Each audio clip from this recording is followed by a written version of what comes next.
Bonjour, bienvenue dans cette nouvelle capsule vidéo. Abordons aujourd'hui donc le grand 2, la métropolisation à la fois s'alimente de la mondialisation et en est le reflet à l'échelle urbaine par ses dynamiques. Grand A, la mondialisation alimente le processus de métropolisation. Petit 1, les métropoles concentrent les fonctions de commandement de la mondialisation. D'abord, la mondialisation et ses processus vont amener à une concentration des fonctions. Je reviendrai dans une vidéo particulière sur les processus de la mondialisation. Ça nécessite un développement particulier qui ne s'inscrit pas forcément uniquement dans le cadre de ce chapitre, donc il y aura une vidéo complémentaire.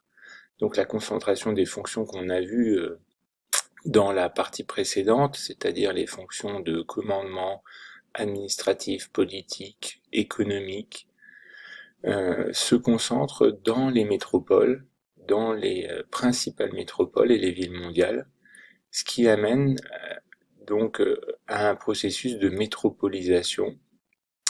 Les villes, pour devenir de plus en plus attractives, essayent d'attirer les fonctions les plus importantes, les plus rares, pour améliorer l'éventail des activités, des services, des infrastructures qui la composent.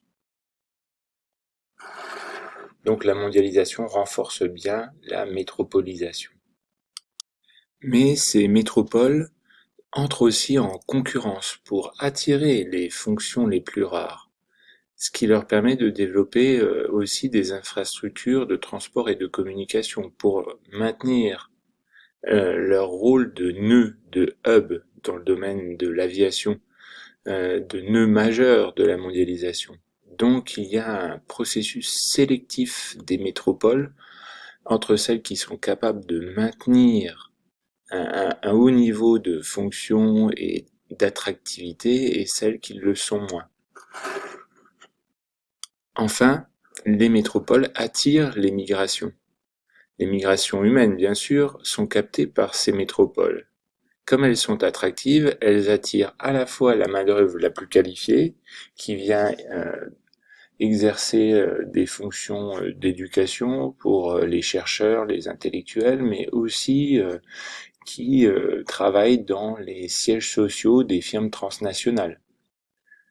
Mais elle attire aussi la main-d'œuvre la moins qualifiée, puisque en effet, si la main-d'œuvre la plus qualifiée est attirée, elle a besoin aussi les métropoles pour leur fonctionnement, pour délivrer des services tels que la restauration ou le nettoyage de main-d'œuvre moins qualifiée.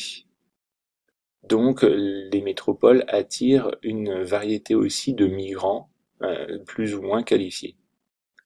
Les métropoles attirent aussi le tourisme et les touristes donc, par leur patrimoine, mais aussi par les manifestations internationales qu'elles organisent, manifestations sportives comme les JO ou les Coupes du Monde de football, mais aussi les manifestations culturelles ou commerciales comme les foires internationales ou les congrès scientifiques.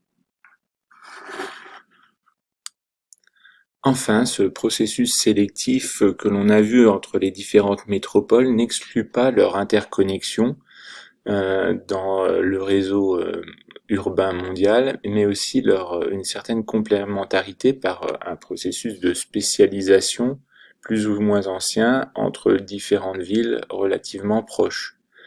Enfin, ce processus sélectif marque aussi une hiérarchisation des métropoles, c'est-à-dire que l'on est capable de faire un classement des métropoles, où différents organismes tentent de faire des classements des métropoles en fonction de l'éventail des fonctions et des infrastructures que chacune d'entre elles dispose